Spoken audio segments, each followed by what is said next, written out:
Hello, you're tuned to Pregnancy, Birth and Beyond, contemporary conversations where stories, science, traditions and new ideas meet.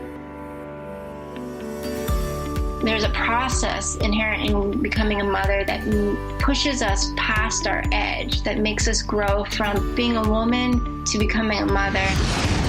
Look at that, the little girl. I can't believe it. Wow, that was intense. I thought that I wasn't going to be able to do it, and then I did. Pregnancy, Birth and Beyond. It's about family, connected parenting, celebrating your amazing body, connection with your community, and finding your truth. Our show is coming to you from the studios of Bay FM in Byron Bay and is broadcasting across Australia on the Community Radio Network and globally via our podcast at pbbmedia.org.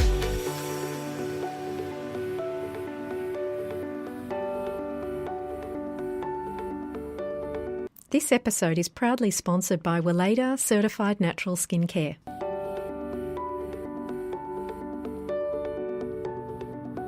Hi, welcome to the Pregnancy, Birth and Beyond show. I'm Annalee Atia. On this show, we're going to be speaking with Astra Joynt, a privately practicing midwife in New South Wales, Australia. We discuss the work that is midwifery and the endeavours of midwives in becoming autonomous practitioners in their field. It's also World Breastfeeding Week, and we touch on this on our news segment at the end. We've just come back from the 2018 Byron Writers' Festival as well, and it was fabulous and profound gathering for some of Australia's and the world's leading authors. So Sally Cusack and I spent the day enjoying beautiful Northern Rivers sunny winter weather yesterday and hospitality, which is next to none with the Byron Shire. And we had some wonderful interviews with authors such as former Human Rights Commissioner Gillian Triggs, which Sally conducted, and local author Jessie Cole, whose new book, Staying, on the Impact of Suicide in the Family, has been recently released to critical acclaim. So you can catch these interviews in the coming months on our podcast and also through our website, like I said before, pbbmedia.org. So today on the show we have a beautiful guest, privately practicing midwife Astra Joynt. And Astra, since 2008, actually has worked in a variety of settings in both large urban and small regional hospitals, in the community and at home.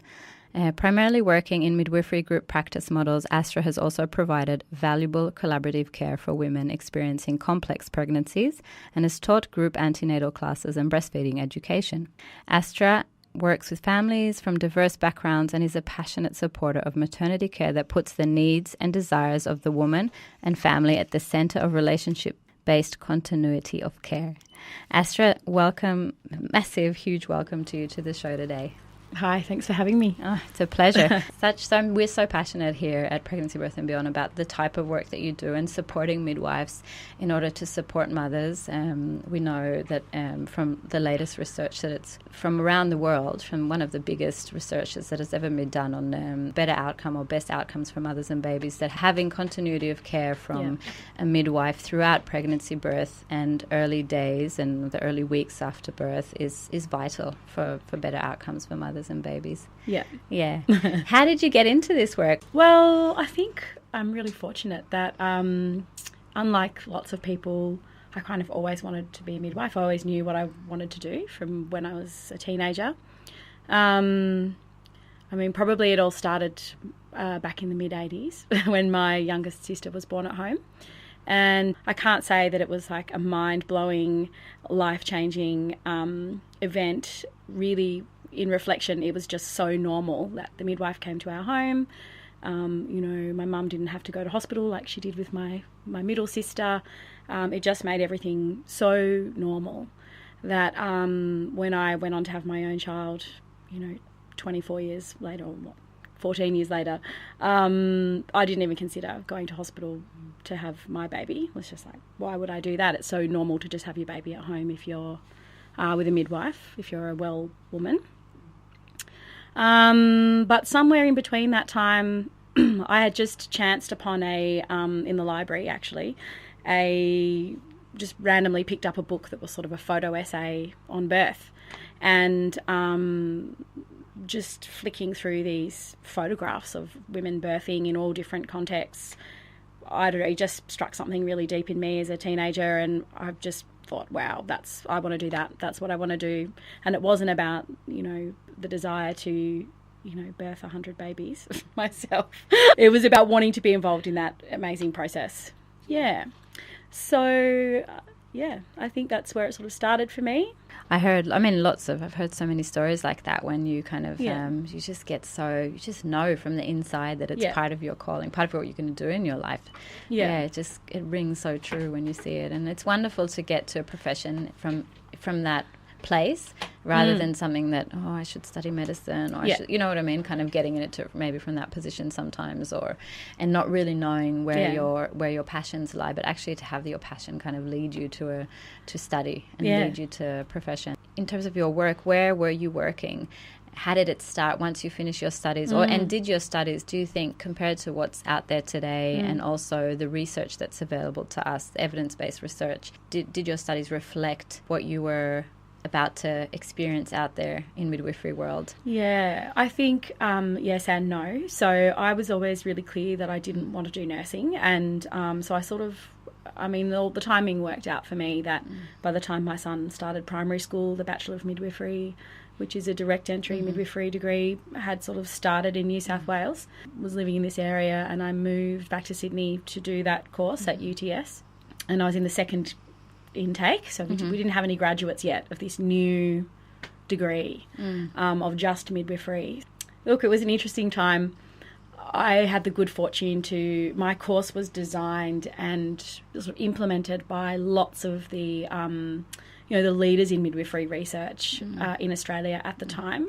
They're still the giants of midwifery now, Carolyn Homer, Hannah Darlin, Nikki Leap, Pat Brody. Amazing. They were my lecturers. Wow.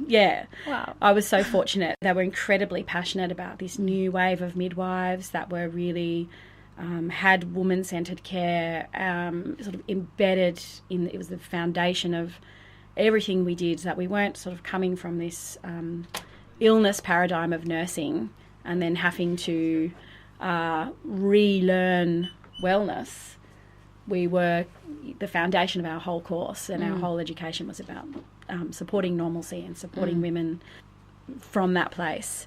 So I had this incredibly sort of idealistic, very passionate, very evidence-based education, which was really juxtaposed by the lived experience in the hospital where I was training, where people really hated us, actually. There was a lot of resistance amongst the existing sort of way of being to this new way. There was a lot of, we thought we couldn't do anything, that we didn't know what we were talking about, we weren't allowed to be engaged in sort of care. What was, just on a very, if you can briefly kind of summarise, of course it's very difficult, but if you could briefly summarise how it was when you just started in as being some of the first, literally the first, in the group of the first people that entered the midwifery profession with a degree, a midwife degree. So what was it like for what was existing? Yeah, well, I think I've worked in a few different contexts now, and I can really see that different hospitals and different health services have really there's a lot of variety out there. So some are really all over change and really embrace and welcome new ways of doing things, and other places seem to be slower to change and to adjust. So I was fortunate enough to train in a hospital that really welcomed new graduate midwives directly into sort of caseload models and birth centre type models and things like that. I was mentored really well by some great midwives within that system, but also in my daily working life also met with a lot of criticism. From the nurses or the doctors, from my colleagues, from the colleagues, your midwifery colleagues on the floor, and how they had been operating until that point. Yeah. And how much involvement so before there were these midwives with the degree, the midwives, what were the midwives called before? Were they nurse midwives or how? They were still called midwives, but midwifery. But they had training first nursing, and then an additional. The pathway was nursing. And how did they learn about midwifery? It depends how long they'd been midwives. There was for a period of time you just did hospital-based midwifery training once you were a registered nurse. Then there were also midwifery and nursing training, I believe, also was that way for a while. And then it sort of came back to university, I think, in the 80s. Yeah. So midwifery was sort of seen as a specialty of nursing. And that kind of still exists today, doesn't There's still it? the two pathways. That's still the two pathways exist, and understanding of continuity of care and all sorts of different things that are really important and relate to the evidence that's available today. The midwifery pathway that the nurses receive is slightly different. It's not to the same.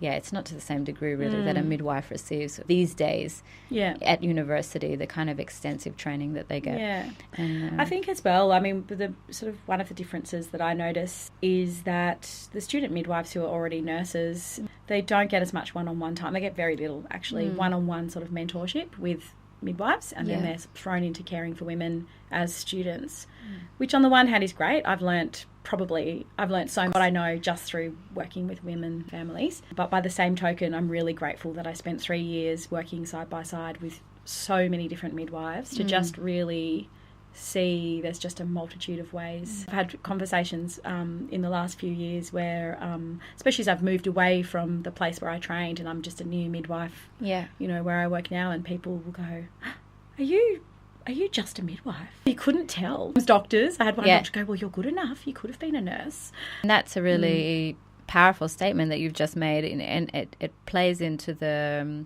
culture that still exists quite strongly within the midwifery profession, where midwives are considered a lower version of who's meant to be taking care of women, whilst all of the research shows that actually midwives are the primary carers and need to be the primary carers in order to receive the best outcomes. It doesn't mean we don't see other practitioners, and it doesn't mean we don't that the woman doesn't interact with an obstetrician or other hospital staff. It just means that they have continuity of care, so they're with the same midwife or team of midwives throughout their care, and that's what affords them the best outcome. So really we need to see them for the value of what they deliver, which is excellent, high quality service to mothers in what mothers need, the type of care that mothers need in order to thrive and succeed with their pregnancies, with early days, with the birth itself, with early days with breastfeeding and bonding with their baby, and throughout, and then going home from there.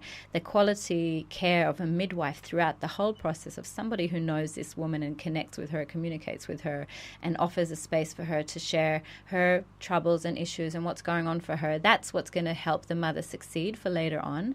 And we see so much postnatal depression, and we see so much issues with successful breast, lots of different things that are related to a lack of continuity within this model.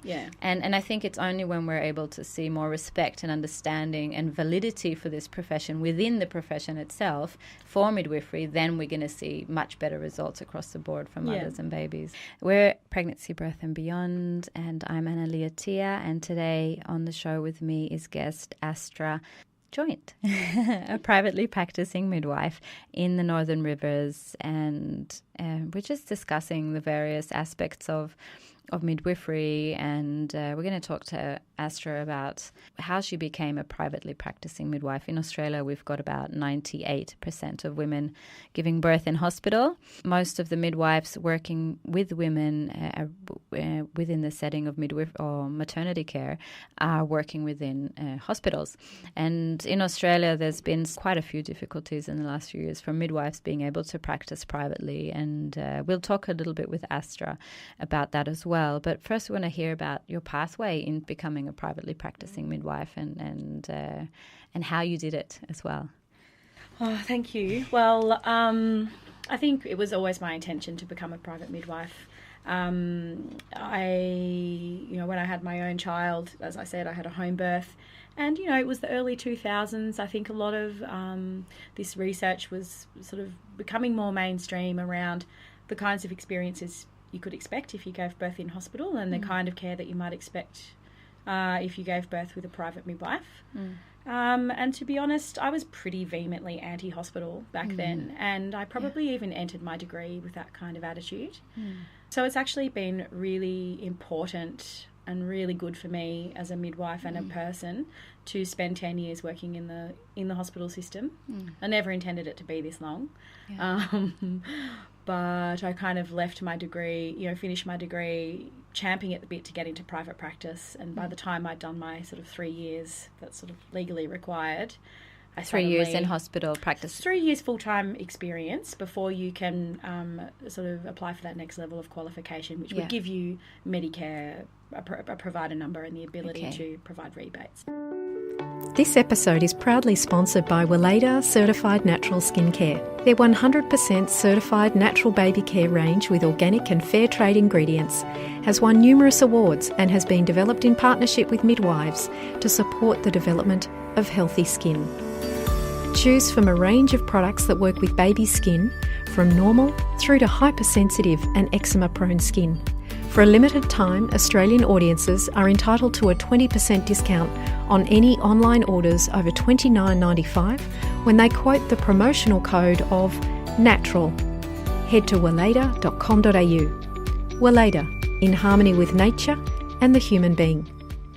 So by the time I got my sort of 3 or 4 years full-time experience, I suddenly felt more like a novice than ever, and like I was really actually at the beginning of taking that knowledge and that, like, for it to become embedded in me, for it to be real experience, to develop genuine experience. So I had a young child at school, and there's definitely, and I think this is probably a reason why a lot of midwives who would probably dearly love to work privately in terms of their own philosophy and the way of working, but sort of financially and you're really on your own, So, it took sort of 10 years. I mean, as opposed to a GP, for example, or a doctor who decides to work in hospital and wants to go into private practice, in terms of the government, Medicare, all the policies, insurance, societal, the cultural and societal awareness as well as the media in terms of what they're reporting.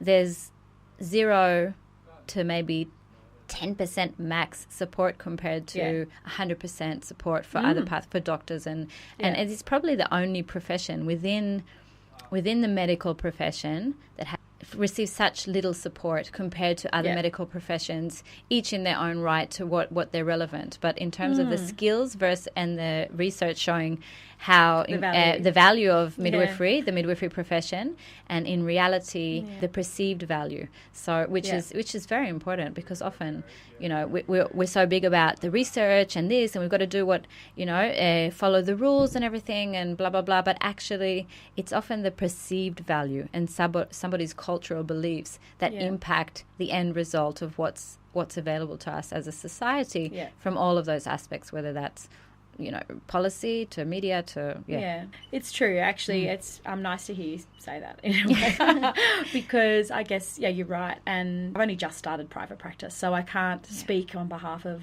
all privately practicing midwives. For me, it just sort of became a confluence of a big couple of years personally, reaching my early 40s and having a bit of a midlife crisis, and sort of going, right, well, what is it that I'm doing here?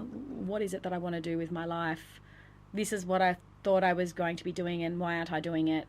My son, who was a home birth 18 years ago, started his HSC trials today. He's about to, embark on his life.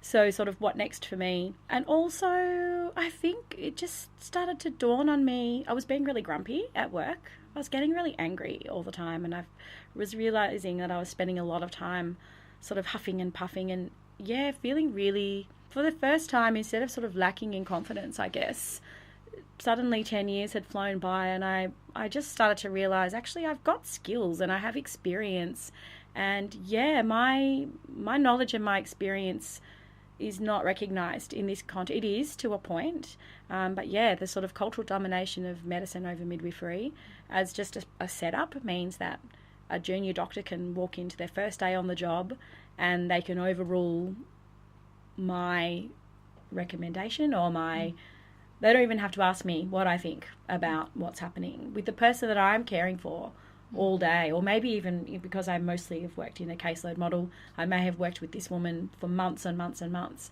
and here we are, and it's the day of the birth, and this person can just go, no, I don't think you should do that. I think you should do this. And in terms legally, you have to abide, or how does it work in that situation? It's interesting. I mean, that's the thing. I mean, I guess, that's a bit of a minefield. it's interesting because it's written into the code of conduct for midwifery. Part of it is that it's actually our responsibility is to the woman. One of our roles is to act as an advocate. That's embedded in the description of a midwife. But we work in the cultural system, in the hospital, which is where most of us work, where, the paradigm is that if a doctor ultimately orders you to do something, then you have to do it. And I was sort of at a point where I was like, what is that thing where you have to? Is it a legal requirement for a midwife to follow the doctors say, even if it's not necessarily in the best interest of the woman, and they don't even have the knowledge, time spent, experience, blah blah blah, to actually make that call? Well, the thing is, I think they do. A very junior doctor would be acting under the experience, underneath a more experienced doctor.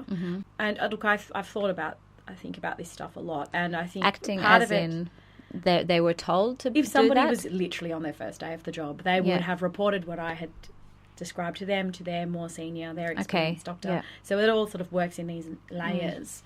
But I wonder how much is lost in translation between a newly arriving doctor, a mother who's going through a lot, one of her biggest experiences of her life, a midwife who's been with that mother and has the knowledge, experience, understanding, and capacity to make a decision about this woman. Meeting that doctor, him seeing it from a world view, a training view, a cultural view that exists within hospitals, very specific, we all know about, or maybe listeners don't know about, but us working in this field for many, many years know about, and translating the information that they're seeing to another doctor who's not really there, who knows, also sees the world from those ways, and maybe doesn't have enough time to really, and needs to translate back to that young doctor the same things, the same culture, the same understanding, the same policies, the same blah, blah, blah, blah. So how much is lost? How much is lost from what's actually really beneficial and right for this woman in this moment to the decision that's being made on the spot with this woman? And it's just an interesting question that I think it's not really, we're not asking sometimes the right questions when we're talking about healthcare, and we want to say, but insurance, but policies, but it goes on and on. I think the thing is, it takes a lot of time, and it takes a lot of, the biggest thing for me working within the system for this time, and what has been important, is to realise that everybody who works in that world, we all want the same thing. We all want, it's not that doctors don't understand, or that they're just actually coming, I think partly it is that the midwifery and medicine are two completely different paradigms. We overlap in a lot of areas, and we overlap particularly in areas where there's complexity in pregnancy and birth. But because of the way it sort of culturally occurred, medicine has usurped midwifery for normal birth as well, which, it probably shouldn't. And then what happens when things do become complex, and how do we, share that communication and that responsibility? But we also are working in this giant system. Like everybody wants well women and well babies. But part of the thing is that what we call well is two different things. From a medical paradigm, a lot of the emphasis really is just on a live woman and a live baby with hopefully not too much damage. Whereas damage, that's also another thing that we're interpreting differently. Exactly. So for me as a mother, me being able to breastfeed successfully, bond with my baby successfully, have less sleepless nights with my baby due to interventions that occurred, and then that's my life. I'm going home with this baby. What did you realise? I just thought, look, it's time. Like, when is there ever going to be when is it ever going to feel like the perfectly right time to do it? I'd done the graduate certificate 5 years ago to get prescribing rights and Medicare provider number, and just the paperwork and the application process to receive that next level of endorsement to be able to get a provider number. It was just, I couldn't understand how to do it. Also, I was a busy woman working full time with a child at school. But I just thought, I'm a pretty smart person, and I just find this whole package of paperwork and this application process to be so convoluted. Is it the same for other practitioners in the field? I have no idea, but for midwives to become endorsed or to become an eligible midwife, luckily for me, in the 5 years since then, it's now become a 2-step process, and I just thought, I just had to sit down and do it. And, the other private midwives in the area have been wonderful mentors to just talk me through that process. I feel like I've joined this super cool gang of, I've joined a secret club. I know a few of those midwives and have so much respect for them and for the courage that's needed, the courage, tenacity, dedication and perseverance that's needed in order to become and stay a privately practicing midwife in a very uncertain and non-supportive environment. Yeah. I mean, I think for me, a lot of it's really personal decisions, actually. Yeah. I mean, I also spent the last period of time going, I want to be part of the change within the system. There's great services that are being offered within the mainstream health service. And aren't we lucky that we've got this wonderful free service? Absolutely. I really balked at the financial element of being a private midwife. I think it's really the inequity that women have to pay.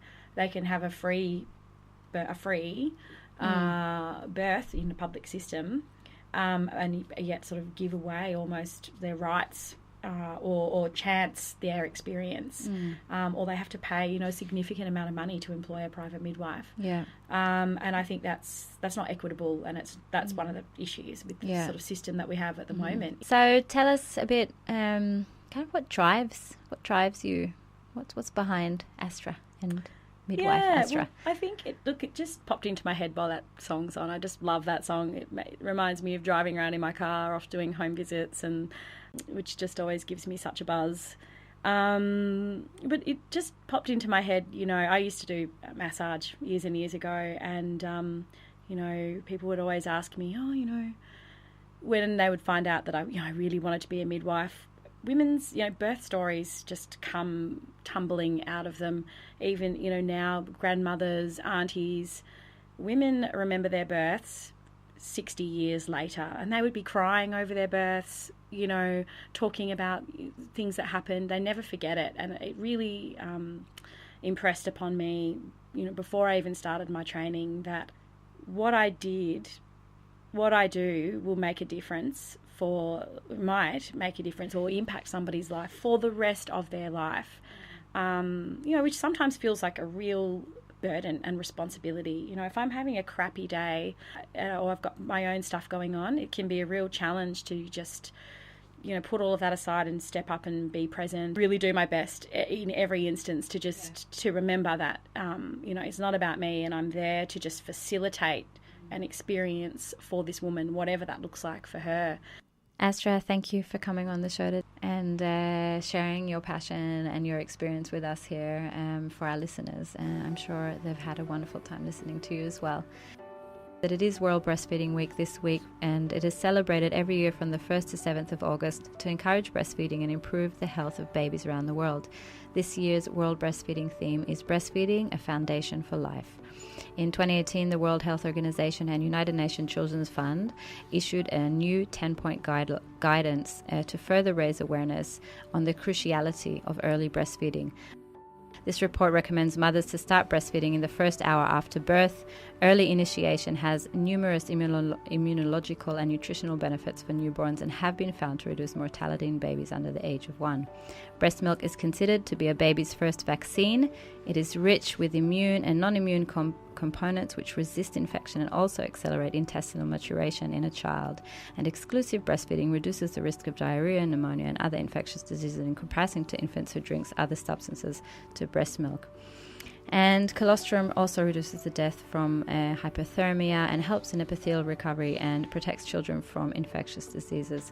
So wonderful information from World Breastfeeding Week. You can go to, I think it's worldbreastfeedingweek.org, but we'll have information on our website as well, pbbmedia.org. We hope you've enjoyed this episode of Pregnancy, Birth and Beyond.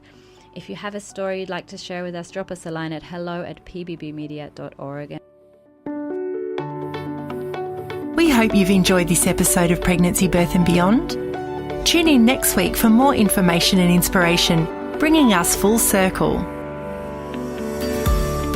You can find our show on iTunes, Spreaker, the usual social media under Pregnancy, Birth and Beyond, and our website at pbbmedia.org.